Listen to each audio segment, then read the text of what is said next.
Magic Sugar's book number 40, Eve of the Emperor Penguin, by Mary Pope Osborne. Chapter 3, Short Grown-Ups. In the icy field below the slope were yellow, brown, and green beauties.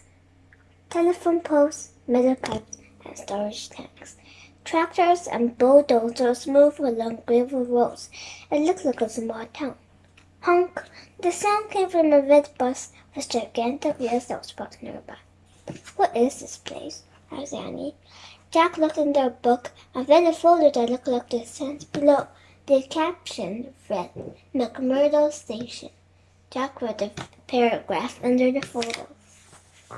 Antarctica has many scientific research stations representing countries from all over the world. The largest is named McMurdo Station. Researchers live there for weeks or even months at a time. Honk! Jack looked up. He saw 3 people come out of a yellow building and start toward the bus. They were all bonded in red parkas with hoods, goggles, and masks. They carried backpacks and camper bags. They must be researchers, said Jack. Let's go talk to them, said Annie. We can't, said Jack. They asked why 2 kids are traveling alone in Antarctica. Maybe they don't know we're kids, said Annie. If we put our goggles and masks back on, we'll just look like them, only shorter. They'll think we're short grown-ups. I don't think so, said Jack. Just then someone jumped off the bus. Hi, folks, a woman shouted to the 4 researchers. I'm Nancy. You're both driving a car today. Nancy caught sight of Jack and Annie. She waved her arms at them. Hello, she called. Are you 2 part of the group going up to the volcano? She pointed toward the mountain looming in the distance. Did you hear that? Jack said to Annie. A volcano. He clipped his gloves around his mouth. Yes, shouted back his deepest voice. We're coming. We are? And Nancy supported. A volcano, get it? Said Jack. A volcano is a burning mountain. All right. And Lucky in the rhyme, the burning mountain. Got it. Quick, cover up your face, said Jack. Jack and Annie covered their eyes with their goggles and pulled off their face masks. Then they started walking toward the bus. Try not to talk to anyone unless we have to, Jack said quickly. If we do, talk in a really deep voice. No problem. I'll poke in a really deep voice. Maybe we shouldn't talk at all, said Jack. Hurry, Nancy called down. Coming, Jack shouted his deepest voice. We started running across the snow. By the time Jack and Annie arrived at the bus, everyone but Nancy had climbed aboard. Good, you made it just in time, Nancy said. Follow me. She bounded up the steep steps of the right bus and sat on the driver's seat. Was that the word Jack and Annie climbed on after Nancy? Walking down the aisle, Jack glanced at the others in the group. A couple of them nodded and nodded back. Everyone was hidden behind goggles, ski masks, and bulky parkas. Jack couldn't tell anyone's age, or even whether they were male or female. Jack and Annie sat a few rows behind the others. Jack put his backpack and put it at his feet. All set? Nancy asked, looking in the bus mirror. Jack and Annie nodded. Nancy closed the door and started the engine. As the bus's giant wheels moved slowly over the gravel road, Jack looked out the window. The sun shone brightly on the wide, snowy fields, glittering ice crystals blowing in the wind. All the way around them seemed to be sparkling. How's everyone doing? Nancy called over her shoulder. Are you all happy campers? Everyone, including Jack and Annie, nodded. Good, I like travelers who don't complain, Nancy joked. So far, so good, Jack said. No reason to suspect they were kids. We have a short ride, said Nancy, but enough time for you all to introduce yourselves to me. I'm Nancy Taylor. I work here in Antarctica as a guide, a bus driver, and a flatman chanted. Cool, whispered Annie. I know you all come from different countries as researchers and journalists, said Nancy. Start from the front and I'll tell you who you are. The woman in front pulled down her face mask. I'm Lucy Banks, she said. I'm an American, and I'm a space scientist.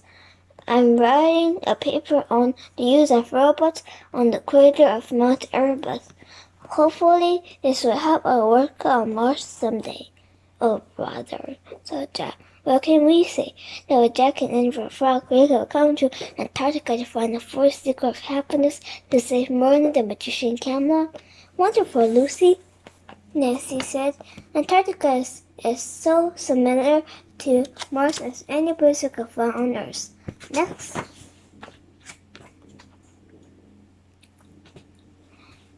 Ali Khan, biologist from Turkey, to the master behind Lucy Banks. I'm researching heaters and bacteria in a crater of Mount Erebus. Cook sink, said Jack. Very good, said Nancy. Next, Tony Stars from Sydney, Australia. Another man said, I'm a travel writer for Sydney Morning Herald. He held up a notebook. Good, said Nancy. Yes, said Jack. Here comes a glove, pushed his notebook and a pencil out of his backpack. Kimberly, said the woman sitting behind Tony. I'm a photographer for Korean Men magazine. Great, said Nancy. And friends in the back was just taking off his mask. Jack shouted in deep voice, Frog Creek Times, USA. He held up his notebook. Starboard Antarctica. She's and he held up her camera. He's photographer, she called in a deep voice. Excellent, said Nancy. A great group. We'll hear more introductions later. Now I know you've all heard this before, but I have to tell you again. It's very important to remember rules in Antarctica. Jack opened his notebook and got ready to write down the rules. Never rush, said Nancy. You should always think about where you're going and what you're doing. Jack scribbled. Go slow. Never walk on snow and ice fields alone, said Nancy. Many places beneath the snow there are deep hidden cracks in there. Jack wrote. So does others, cracks in ice. And remember, all of Antarctica is a nature preserve, said Nancy. Never ever touch or disturb the wildlife. Oops, said Annie. Jack frowned. You really broke the rules of those penguins, he whispered. I know, but we won't do it again. And he whispered back. Right, said Jack. He wrote down. Never touch wildlife. Got all that? Nancy asked the group. Everyone nodded. Good, said Nancy. I look forward to sharing Antarctica with you today. I know you'll all have some great information and stories. As the bus rode along, no one gave Jack and Annie a second look. Nancy called us friends, Jack whispered to Annie. The others must think she knows us. Then she thinks we're friends with them, said Annie. Oh, getting away with this, said Jack. He could hardly believe it. It reminds me of our last mission. Annie whispered. On the ship was the ocean scientist. This is better, said Jack. Here's everyone treating us like grown-ups, and they feel like throwing up. I know things when we get to the really cool stuff, like a man, dude, said Annie. Good point, said Jack. But there's still stuff about our rhyme I don't get. He pulled a rhyme in my pocket. Yet Annie read it silently. For the final secret, you must go to a burning mountain of ice and snow, on wheels, by air, to all fall down. Till you come to the cave of ancient crown, the speed to Camelot by close of day.